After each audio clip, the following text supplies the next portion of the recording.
Hey guys, Jeff here with the Common Sense Camper. So this is what I call glamping, obviously, and I've had quite a few of my subscribers ask me to do some more like urban camping type videos, so I'm going to do that. I do a lot of this style of camping. I am someone, I'm fine with just my bushcraft kit and going out for a weekend, but obviously if you have a wife or girlfriend, or your kids are older, like my older son who's a teenager, you know, they kind of get old. They get old real quick with the primitive camping, and so it's not for everybody. So I thought I'd do a few of these videos as we're out camping. Right now we're up in Cardinal Campgrounds. You can hear the gunshots in the background. They do clays and clay courses, and they also have a lot of competition shoots up here. So if you're hearing gunshots in the background, that's what that is. And I'm going to try and get some footage of us actually going out and shooting some clays probably tomorrow. So this type of camping, I'm fine with it. It doesn't bother me at all. It's kind of like being away from home in your home. Now what I thought I would do is kind of give you a background of how we got to this monstrosity. I have always been someone who loves camping, and when my wife and I got married and our kids were a little older, I decided let's go out, you know, tent camping.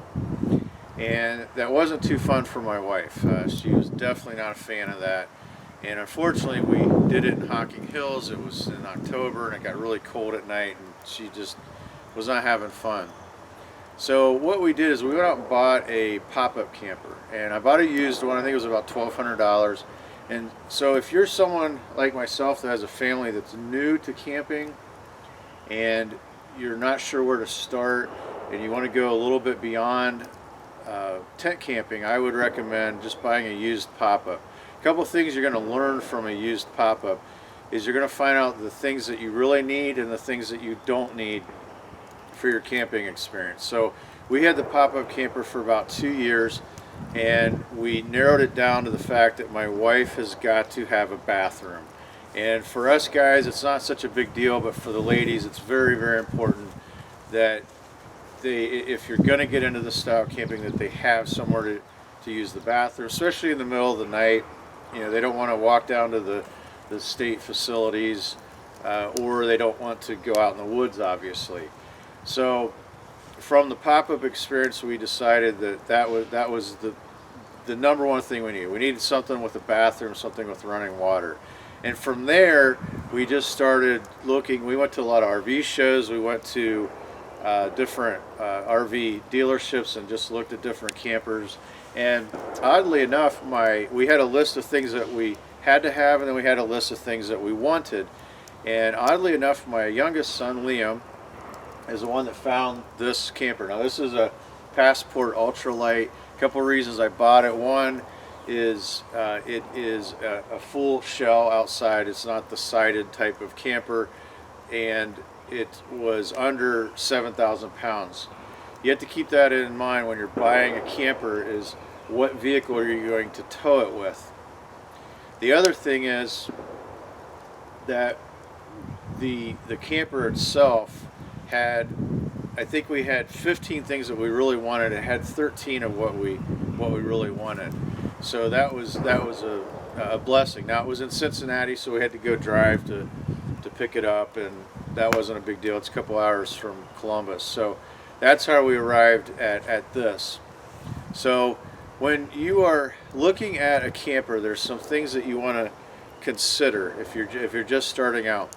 Like I said, number one, and this just might be my personality, I would not go out and just buy one of these if you're coming right from tent camping. I think it would be better if you went into something and graduated upwards. And a lot of the RV dealers will tell you that people come in and they buy a pop-up, or they buy a small crank-up type camper, and then they just keep upgrading into something larger. And that tends to be how it goes for most people that do this type of camping. So I'd start out with something small, inexpensive, something that doesn't have a lot of bells and whistles, unless you know exactly what you want and exactly what you want to buy. Because I think what you'll find is if you go out and buy something like this right off the bat, you're going to find out that there's things in it that you didn't need and things that you should have had and you wish you had purchased with the camper. So a couple other tips. Once you do get into this type of camping, the worst thing you can do is when you buy the camper, they're going to give you a coupon to go through their store, and it's a pretty significant coupon, and you're going to go in there and you're going to buy a whole plethora of stuff, and you're going to find that you're going to have gizmos, gadgets, and things that you will never use in the camper. So I would caution you about buying a lot of stuff for your camper. What you want to do is you want to find a state park or some type of place where you can go camping near your house.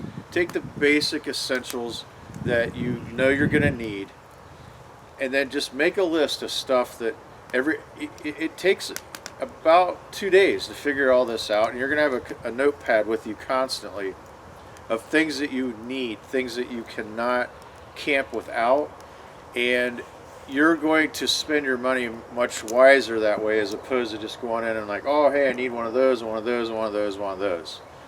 There are some basic things that you're going to buy with the camper, like a real sewer hose. They're going to give you this cheap blue one that's absolute garbage. You might as well throw it away. You're going to want to buy some potable approved water hose or garden hose. You're going to make some blocks for the stabilizers, the things of that nature, and just take a basic toolkit, and then you can build off of that. It will take you, in this camper here, the first year that we had it, by the end of the year, I had this equipped with everything that we need, things that we want. For instance, like a blow dryer. I would have never thought of a blow dryer. So obviously my wife wants a blow dryer here, so we have a blow dryer in there. We also have a curling iron. And so those are the things that you'll want to purchase over a period of that year. And by the end of the season, we had everything that we needed. We didn't have a bunch of stuff that we didn't need, little gadgets and things of that nature. And the other thing you're going to realize too is there are things that don't come with the camper. Like this one didn't come with like towel bar holders or a TP holder. It did come with like soap dispensers and things of that nature that you can make your list and buy those gradually. And the nice thing is if it's not an impulse buy where you're buying it and you think you need it, you can buy a lot of this stuff on Amazon and save a lot of money doing it. So I thought I would share the first couple tips with you if you're going to get into this type of camping and learn from my mistakes, and it's going to save you a lot of money over the long haul. I can tell you without a doubt, as far as cooking, the first thing you're going to buy is an iron skillet. And the one that I have, you can't see right now, is on the fire. I have had that thing over 20 years, and that is probably 90% of when I cook, 90% of the times I'm going to use that iron skillet. So I've got some more videos of this stuff coming up, and we'll get into detail on the camper itself and some of the tools and cooking accoutrements and things of that nature. So this is Jeff with the Common Sense Camper, camping out.